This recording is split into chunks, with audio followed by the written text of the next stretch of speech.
All right, we got Coach Remy Marcus here. I've got an exclusive on the Most Interesting Man in the World podcast. We got an exclusive, the Franciscan basketball coaches. I got my buddy, he's a fellow Wheeling guy, head men's basketball coach, Joe Wallace. How you doing today, buddy? I'm great, man. Thanks All right. for having me here. Yes, sir. Thank you. And we also got a special guest that I didn't know, but it's his birthday, so I figured I'd put him on the hot seat. You know, another one of my buddies. He's a Ville guy, but, you know, in Wheeling and the High Valley, we still claim Steubenville. He's a fellow Catholic, so that always helps. But Coach Adam Martello, one of the assistant coaches. I call him the recruiting coordinator. Coach Joe doesn't put that on the website for him, but since, you know, his prior... Our sports information department hasn't updated that yet. So. Yeah, that's what I wondered. Someone could email Aaron Spellman. That we'd appreciate. Yes, please email Aaron Spellman. We'd like that. Don't email the main SID, Joe, just the assistant SID. Yeah, exactly. But, you won't get a response. You won't get a response.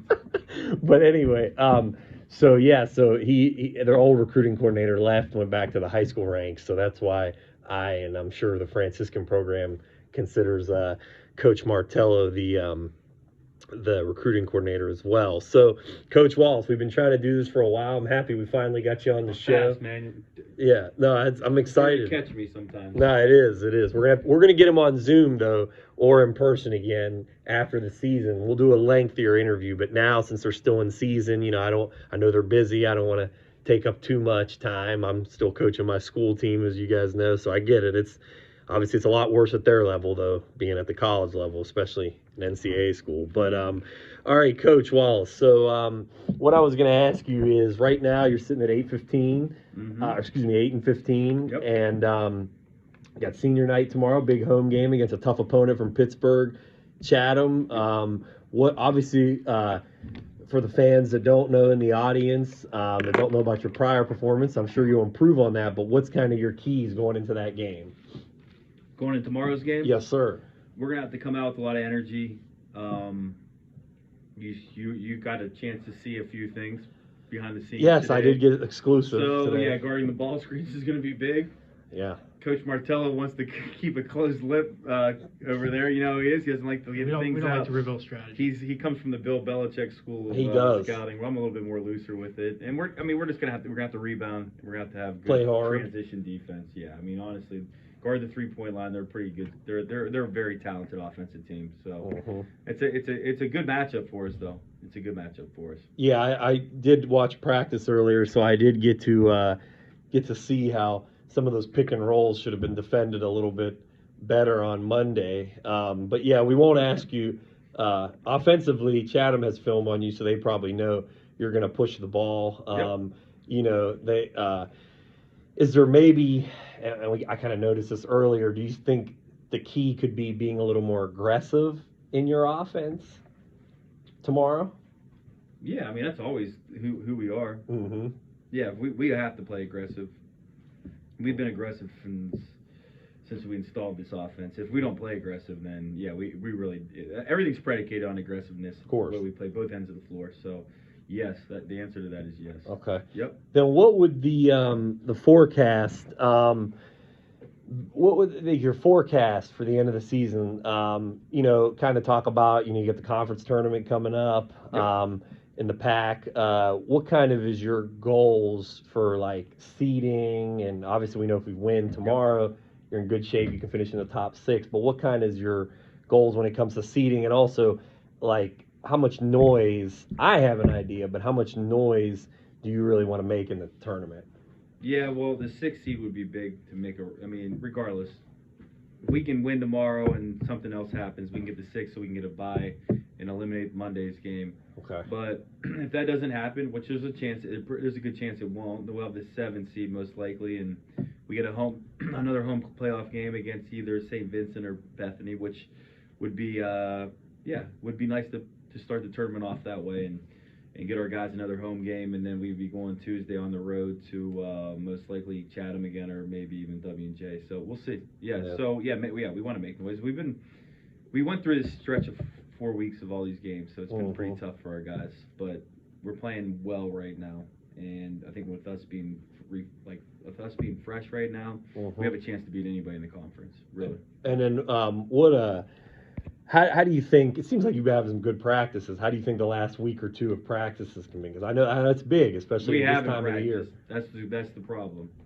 We haven't been able to practice. Well, the light work that you've got. Oh, the light work? The light Yeah, practice. but it's really nothing, though. You know, when you boil it down, I mean, we're just getting on the floor, showing a few things. The guys are shooting, they're stretching, we're taking care of their bodies.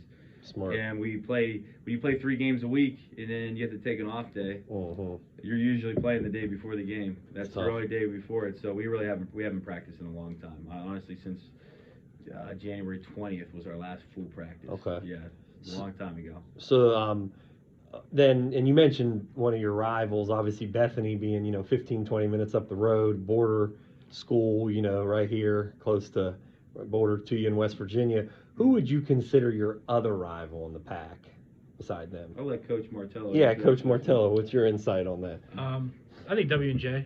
Okay. Yeah. In fact, I mean, you develop a lot of rivalries with a lot of these schools because they're close anyway. Of course. But I think we've had a lot of competitive games with WJ. Even we were in the AMCC and played them non-conference. Played them non-conference. We had a lot of competitive games with them. So, and they're close as well. So I think you're right about Bethany for sure. Yeah. Geographically, Bethany is the rival, and you recruit a lot of the same areas, a lot of the same kids. So that's for sure. But I think WJ is the next one on that. Okay. That's funny. I was actually, to give you a break before I asked my last 2 questions to you, Coach Wallace, I was going to hand over to Coach Martello. So that actually worked out perfectly. And then Grove City. I was just going to say. Grove City for sure, too. But it's more of a... Grove's about an mutual hour. respect rivalry, too. Definitely. It's a good... Definitely. Both programs respect each other. Schools do, Yep. so it's still, but it's considered. Yeah, we consider them a rivalry, like a friendly rivalry. And I've met Coach Steve up there at Grove City. He seems like a good guy. Very good guy. I figured you guys gotten along. Been with there a him. long time. Yeah. Yeah. Good Oh, years. yeah. Over 20 years. He is a great man, great coach. Yep. Those 3 for sure. Yeah, and I see that Grove City's kind of one of those more like competitive matchups, and like you said, mutual respect. They may be geographically an hour away, but they became a rival in that way. Definitely. Yes. Which you see at the higher levels, NAI, D2D, when you see teams can be 300 miles from each other, but because it's such a battle, it doesn't matter that they're not that close geographically. Sure. Yeah, definitely. Yeah. Okay. And those battles with Grove City are year in, year out, so for sure. Yeah, that's a good program, So then, so Coach, what I was going to ask you is, you have a very unique background, getting into coaching. You coached high school a little bit before you got into Franciscan, but your career, and I think that's almost a D3. That's how some D3s, when they hire their coaches, you kind of have to have like a full-time job, not just on campus, but maybe even off campus. But especially with yours, you're an attorney, which is, I mean, I'm sure there's other attorneys on D3 staffs. Maybe I just don't know, but not a whole lot. Yeah, I was gonna say I don't think there's many.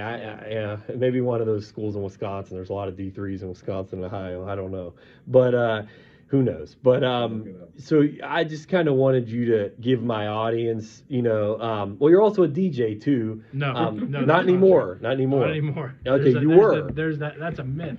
Okay, you were. Yeah, IG doesn't always lie, but I did see it on Instagram. Through college, yeah. Okay. Yep. Okay. Well, anything, if you want to talk about your DJing career, that's fine. But I really wanted to know, I think the audience would like to know, kind of give, and it's also his birthday, like I mentioned earlier. That's why I wanted to get him on. He's a good guy. So great guy. Great guy. So kind of tell the audience, if they don't already know, and probably don't, because I'm trying to get a wide, and I kind of already have like a wide audience around the world. Tell people a little bit about your coaching and even your playing career. I know you played football in high school. Tell me about your playing career as an athlete, your coaching basketball career, and then I'll let you go in that first. Go My ahead. athletic career, that's easy to sum up because I wasn't a very good athlete. So we'll leave it at that. Coaching career, I started coaching at Steubenville Central. I was in law school. Yep. Coached there for 2 years. Took a year off. And then kind of stumbled into this up here with a former player, Coach Wallace's. Made that connection, and we meshed well and had similar goals and similar ideals.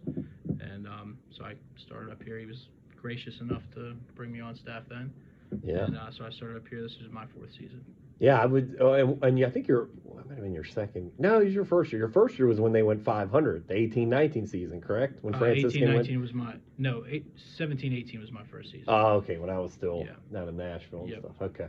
Yeah, so it's your second year. Second year. 18. Well, I would say you were very instrumental in helping them get 500. I would say, you were a big pickup for Coach Wallace. I think the wheels were turning before I came here, so I was lucky enough to be a part of that. No, Coach Wallace, he's really changed the culture here. Being from the Wheeling area, I hear we've all had those discussions, all me and the coaches, and it's yeah, I mean they've had men's sports for what, maybe 15 years here, I think. What was the first year? I know my first couple years of high school they did. About 15 years now, 2008, so 7. Yeah. Yeah, it was just all women's before, right? Or no sports. Nothing. It was all club since the 90s, right? Yeah. So yeah, no, you've definitely changed the culture. I mean, there's been coaches. Coach Wallace has testament to you that there's been coaches that applied before you and different things, or coached high school in this area, and they said, he's actually going out and recruiting players. I don't know if they let prior coaches. And I would say, well, I think they let prior coaches, but Coach Wallace works at it, and he would have probably figured it out even if they told him not to. He probably would have made sure they did eventually. But like you've really opened it up. I mean, you've helped get Franciscan kind of on the map. You know what I mean? And it's I'm ready for that next step though. That's right. Yeah, win that conference title or get to the championship game at least. Yep. Having good scouts, in high school and AAU coaches like me, Team Through, for that always helps. It does help. They it's keep. A big part of I stay affiliated with them and try to help them with players. Bringing guys up. Yeah, we come down and watch you guys and bring players up to go to our camps and.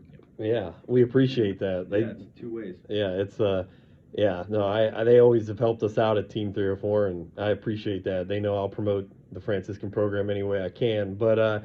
So going to that, then, for you, Coach Wallace. Actually, no, I have one more question for you, Coach Martello, and you mentioned it, so it makes it easier. Give people a little bit of background of not just when you were in law school, but your current, law career. I know you obviously there's a lot of confidentiality and gag orders, so you don't have to say names of maybe some of your bigger civil cases or what have you. Because from what I understand, you do both, right? Criminal and civil cases? Yep. Okay. Yeah, no, you've got a good website. I've definitely checked it out. But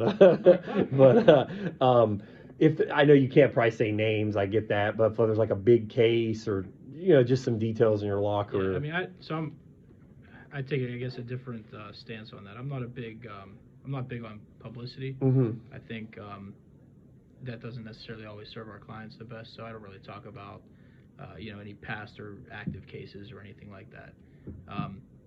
I can tell you the areas that I practice, but I'm not going to publicize, those cases or any past cases or judgments or anything like that. No, you don't have to say names. That's not for me to publicize. I think that's for the clients to publicize. Okay. So if they're interested in releasing that information, they can do that. Yeah.